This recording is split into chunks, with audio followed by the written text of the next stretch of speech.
Tigers के अवैध शिकार की वजह से उनकी संख्या में कमी आई है, जो कि पर्यावरण संतुलन के लिए खतरे की बात है। नमस्कार, मैं निशा पंजवानी और आप देखना शुरू कर चुके हैं पावर ऑफ वन न्यूज। आज के मेरे खास इंटरव्यूअर हमारे गेस्ट हैं अजय पाटिल। आप एशियाटिक बिग कैट सोसाइटी के सदस्य हैं, फॉरेस्टर्स, फॉरेस्ट गार्ड्स के लीडर हैं। उनकी जो भी समय समय पर उनकी मांगे रहती हैं उनका नेतृत्व करते हैं। सर, बहुत बहुत स्वागत है। आज के दिन टाइगर्स डे पर हम आपसे बात करेंगे। पहला सवाल सर आपसे, क्या टाइगर्स बढ़ रहे हैं या कम हो रहे हैं? सबसे पहले तो मैं इंटरनेशनल टाइगर्स डे की आपको और सभी दर्शकों को मैं शुभकामनाएं देता हूं। ये बहुत अच्छा प्रश्न आपने पूछा है। हमारे टाइगर्स कम हो रहे हैं। 2012 से 1000 के ऊपर टाइगर कम हुए हैं। ये बहुत ही खतरनाक बात है पर्यावरण के हिसाब से।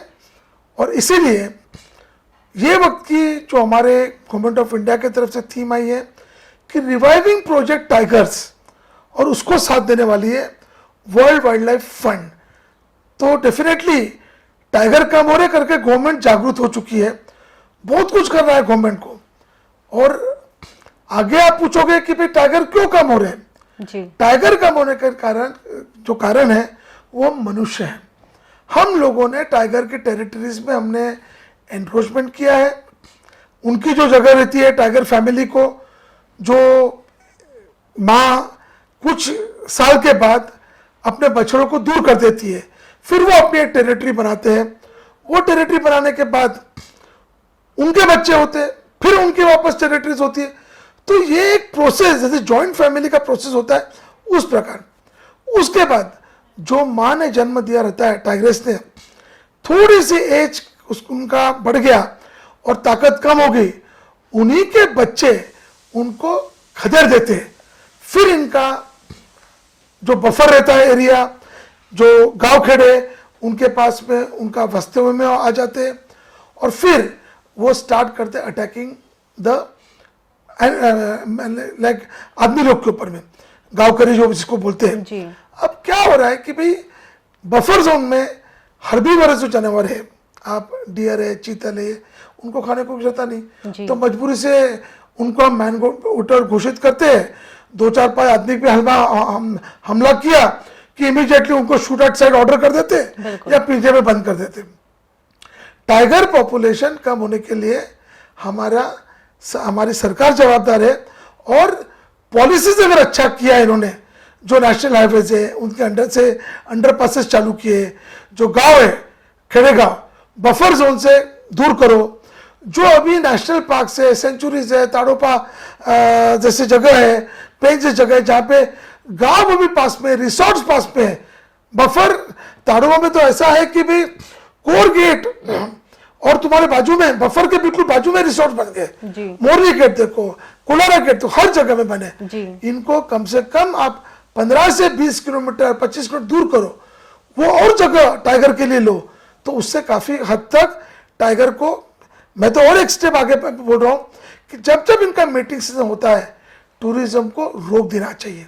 सर, सरकारें बदलती हैं और हर बार ये कहा जाता है कि पर्यावरण की तरफ ध्यान दिया जाएगा, जंगल में रहने वाले वन्य जीवों की तरफ ध्यान दिया जाएगा। क्या उपाय, योजनाएं की जानी चाहिए जिससे टाइगर प्रोजेक्ट सच में आए बाहर समझ में? गवर्नमेंट ने ये बात की जो स्कीम किया है टाइगर प्रोजेक्ट को रिवाइव करने का, ये अतिशय महत्वपूर्ण है। आज क्या हो रहा है, जो भी चाहे पेंच बोलो महाराष्ट्र में, ताड़ोबा बोलो, जो भी है हमारे नेशनल पार्क है, सेंचुरीज है, वहां पे उनके फाउंडेशन बने। जो टूरिज्म से पैसा आता है वही वो खर्चा करते, वहां पे कोई एडिशनल फंड नहीं है। सिर्फ एक गवर्नमेंट ने अच्छा किया कि स्थलांतरित जब आप करते हो तो आपको काफी 4 टाइम्स आपको कॉम्पेंसेशन मिलता है। मेरा एक ही कहना है कि गाँव में जो लोग पूरे तरह जंगल पे निर्भर है, उनको सक्षम बनाने के लिए आप उनको नौकरियां दो। डिपार्टमेंट ने उनको ऐसा टाइप के अपने डिपार्टमेंट में एब्जॉर्व कर लेना चाहिए। उनको नौकरी देते हैं, उनको वहां पे जागरूक करते हैं, तो गांव के। अच्छा, आज भी बता रहा आपको छोटी सी बात, हम बोल रहे हैं कि हमारे जो सिलेंडर्स है, गैस सिलेंडर्स गांव गांव तक पहुंचे। बिल्कुल। मोदी जी ने बहुत अच्छा काम किया, पंतप्रधान जी ने, कि भाई पहले स्कीम में आपने उनको गांव वालों को फॉरेस्ट डिपार्टमेंट के माध्यम से गैस सिलेंडर आपने दे दिए, परंतु उसके बाद रिफिलिंग कहाँ हो रहा है, उसको उनको पैसे नहीं मिल रहे। आज भी पूरे गांव के गांव जो खाना बनाने के लिए अपना जंगल के लकड़े के ऊपर डिपेंड है। तो एक हम हरदम बोलते आए कि भाई गांव वालों को वहां के फॉरेस्ट गार्ड नहीं रोक सकते, वो जाएंगे वहां से थोड़ा लकड़ा लेंगे, वो चूल कहां से उनकी जलेगी, उनकी खाना कहां से बनाएंगे। अरे छोटी बात कि फॉरेस्ट ऑफिशियल जब गेस्ट हाउस में जाते हैं, वहां पे भी जब गैस खत्म होता है तो वहां का खाना भी, ऑफिसर्स का भी खाना लकड़ी पे ही बनता है। वो लकड़ा कोई नागपुर से नहीं जा रहा है, वो जंगल से ही आ रहा है। तो बेसिक जो चीजें है वो उसके बारे में डिपार्टमेंट में ख्याल देना चाहिए। तो मेन जो कहना है, जो कुछ भी लोगों का, ग्रामीण भागों के लोगों का डिपेंडेंसी है जो जंगल में है, वो थोड़ी कम करके उनको आर्थिक रूप से अगर आज सक्षम करते हैं तो लोग जाएंगे। सर, इसी के साथ हमने बीते कुछ समय में हमने देखा है कि वन मजदूरों पर, इन पर भी काफी हमले हुए हैं टाइगर्स के। ऐसे में क्या सर उन्हें एक मैन पावर की जरूरत है और एक इक्विपमेंट्स की जरूरत है जो हमें मुहैया करवाने चाहिए? सबसे पहले तो फॉरेस्ट डिपार्टमेंट में, फॉरेस्ट डिपार्टमेंट समकक्ष है रेवेन्यू के तलाठी के equivalent, forest guard equal to तलाठी, इक्वल टू पुलिस में हेड कांस्टेबल। अब क्या होता है, एक जमाने में 72 वगैरह ईयर्स में तीनों के पगार सेम थे। धीरे धीरे इनके पगार रेवेन्यू के बढ़ते गए, पुलिस के बढ़ते गए, और फॉरेस्ट डिपार्टमेंट के गार्ड फॉरेस्टर वैसे पीछे में रहे। हमारा कहना है कि है, इनको पहले इनकी जो मेंटेलिटी है, अगर आप इनको इस टाइप से ट्रीट करेंगे, क्लास 4 एम्प्लॉय से भी बदतर, जो कि प्रोटेक्शन का भी काम करते, डेवलपमेंट का भी काम करते, उनको they are more forceful than police and तलाठी रेवेन्यू। इनको आप प्रॉपर पगार दो, जो ग्रेड पे बढ़ा के दो, तो इनकी मेंटेलिटी में सुधार आएगी। इनको जंगल में कोई सुविधा नहीं है, वना मजदूर बेचारे वैसे के वैसे पड़े, इनके बच्चों की एजुकेशन, इंटरमीडिएट की पोस्टिंग होती है, जाने को तैयार है, पर वहां से स्कूल, कॉलेजेस, मार्केट में आने को कुछ नहीं। अधिकारियों का दर्पण रहता है उनके ऊपर में, और कुछ भी छोटी गलती होती है, एक उनके पास लकड़ी भी नहीं है जी, बंदूकें लेके पड़ी है, शूटिंग के पावर नहीं, ट्रेनिंग नहीं, कुछ भी नहीं, एक भी गलती होती है तो सबसे पहले फॉरेस्ट गार्ड यानी वन रक्षक के सस्पेंड करते हैं, सेकेंड इसमें वनपाल सस्पेंड होते हैं, और बाकी के अधिकारी उसको देखते रहते हैं, उन पर कार्रवाई होती नहीं है। बहुत बड़ी कोई घटना हो तो RFI नबो सस्पेंड होते हैं। सबसे पहले गवर्नमेंट ने इनको सुविधा देना चाहिए, वन मजदूरों को पूरी सुविधा देना चाहिए, पगार बढ़ाना चाहिए, मनोबल बढ़ना चाहिए। और आज जो सबसे बड़ा डेफिसिट है हमारे मैन पावर का, फॉरेस्ट डिपार्टमेंट में PCCF की एक पोस्ट की 4-4 पोस्ट होगी, APCCF की 2 पोस्ट की 10-10, 15-15 पोस्ट होगी, CCF बढ़ गए, सब कुछ बढ़ गए, पर गार्ड और फॉरेस्टर और वन मजदूर एकदम कम है। फॉरेस्ट प्रोटेक्शन करते समय हमारे गार्ड, फॉरेस्टर, ये सबसे बड़े संख्या में चाहिए, जो एक गार्ड के ऊपर में जो प्रेशर है 15-15 स्क्वायर किलोमीटर का, वो कम होके कम से कम 3 स्क्वायर किलोमीटर, 4 स्क्वायर किलोमीटर के ऊपर में वो एक्चुअल रियल प्रोटेक्शन कर सकते हैं। उनको मदद से मिलना चाहिए।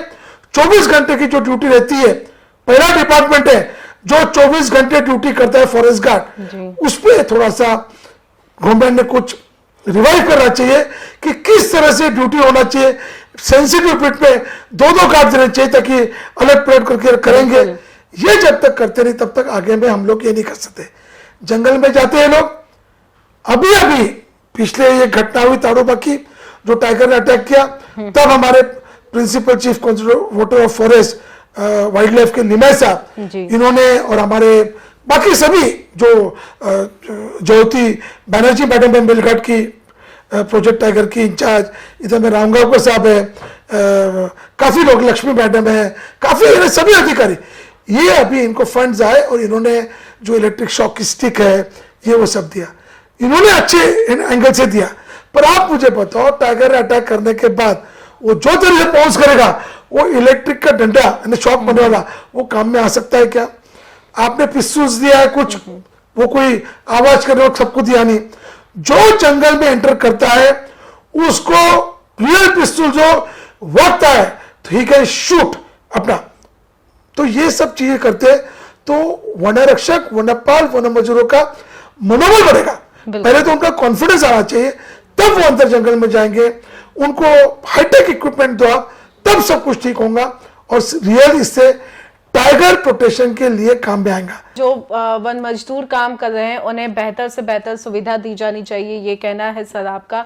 सर, जो प्रोजेक्ट चलाया जा रहा है टाइगर प्रोटेक्शन का, वो उसे किस तरीके से, ये कितना मददगार है? प्रोजेक्ट जो टाइगर है ये तो वंडरफुल है जी। यहां बोलो तो गवर्नमेंट ऑफ इंडिया का फंडिंग हो जाता है जी। एक बार वो गए, आपने मेलघाट देखा होगा, भले ही लोग बोलते कि मेलघाट में टाइगर दिखते नहीं, वो जो टोपोग्राफी इस टाइप से है, पहाड़ी है, वो सब बहुत ही कम टाइगर दिखते। बट आज सबसे ज्यादा टाइगर का पॉपुलेशन है मेलघाट में। इंदिरा जी के वक्त से उन्होंने वहां पे कॉन्सेंट्रेट करना चालू किया था, तो निश्चित रूप से प्रोजेक्ट टाइगर सक्सेसफुल है।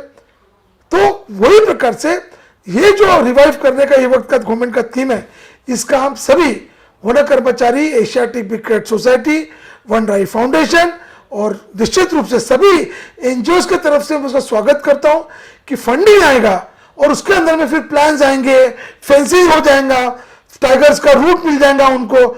इससे काफी चीज से टाइगर्स को प्रोटेक्शन मिलेगा। तो टाइगर पॉपुलेशन अगले आप देखिए 5 साल में डबल हो जाएंगे इस देश में, इतना मैं निश्चित रूप से बोल सकता हूं। और इसके लिए खास तौर पे आपके माध्यम से हमारे देश के पंतप्रधान नरेंद्र मोदी जी और उनकी पूरी टीम का, महाराष्ट्र के सीएम एकनाथ जी शिंदे और उप मुख्यमंत्री देवेंद्र जी फडणवीस, ये लोग काफी ध्यान दे रहे इसके अंदर में, उनका मैं सच्ची सभी लोगों की तरफ से आभार व्यक्त करता हूं। सर, एक आखिरी सवाल मेरा आपसे, जो इन दिनों ये जंगल सफारी के लिए काफी ज्यादा युवाओं में क्रेज आ गया है, वाइल्ड लाइफ फोटोग्राफी की तरफ बहुत ज्यादा रुझान हो गया है आज के युवाओं का, सर ये कहाँ तक ये सही है जिस तरह से आजकल सफारी के लिए रैकेट चलाए जा रहे हैं? मुख्य रूप से जो गांव के लोग वहां पे गाइड करके काम कर रहे हैं, पूरा बुकिंग का रैकेट है। किसी एक के नाम से बुक करते हैं, आधार कार्ड बाद में चेंज कर लेते हैं और अंदर जंगल में जो जा रहे हैं वो बराबर पूना मैं किसी को मतभेद नहीं करता हूं, पर नासिक, पूना, मुंबई पूरे टूरिस्ट वहां के आ रहे 4-4 महीने बुक कर लेते हैं।